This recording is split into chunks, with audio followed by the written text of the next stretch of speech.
So I went to Watches and Wonders and somehow missed one of the biggest JLC releases of the year. And honestly, that was a mistake. And luckily, I had the chance to catch up with the CEO of GLC, Jerome, who happened to walk me through the novelties. And I'm glad I did, because I did end up picking one that I'm not going to reveal in this video. Part of the expression of the master line since day one.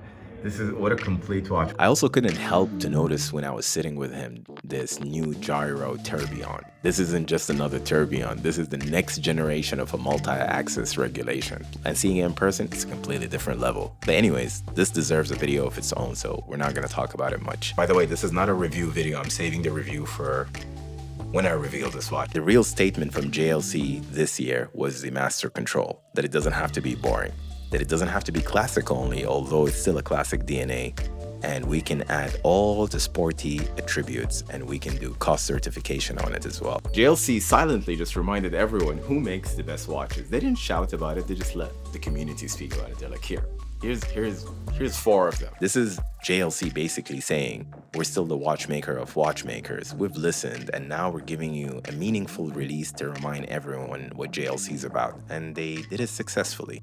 The cases are cleaner, sharper, classic JLC DNA, and what a way to execute. This is like the top of the chain. The dial itself is balanced, elegant, nothing overdone, exactly what this lineup should be. The thickness of the case had been reduced as well. This is something to note. So today, 8mm on the date only, but the rest vary between 8 and 9, right? So there's 4 variations of this watch. All of that good talk about the case is on one side, and the other side, how many brands do you know release a fresh bracelet and it's an instant hit? It's almost a feature of the watch. So newly refined bracelet design with the dolphin hands, better integration with the case so the case doesn't protrude or stand up basically and angles everything. It literally hugs your wrist. More fluid articulation, so it's really comfortable upgrade. JLC basically said the dial, the case, thinness, that's on one side, but here's a bracelet as well. And this bracelet is not just a bracelet, it's a feature of the watch. It's really high-end finishing to match the case and the dial level, and the steel itself, it's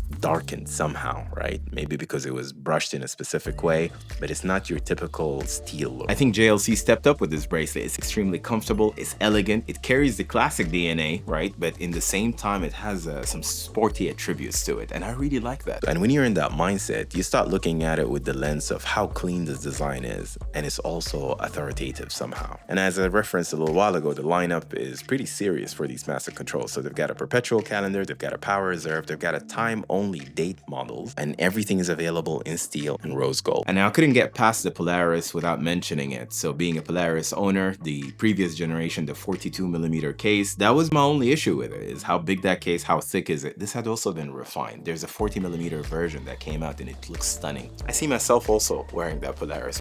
Part of the expression of the master line since day one.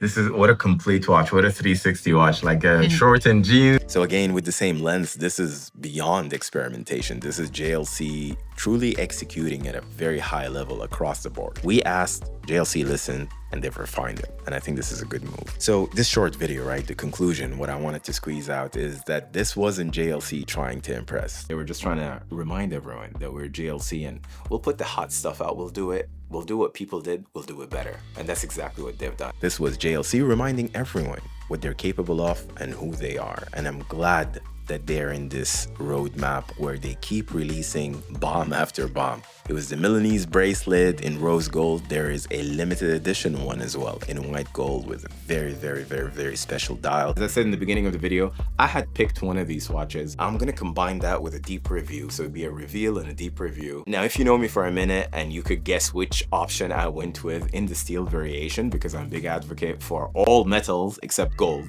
now, do let me know in the comment section down below. I always appreciate going through your comments. And until I catch you with that reveal review video, keep well, keep safe, and I'll catch you on the next one. Take care.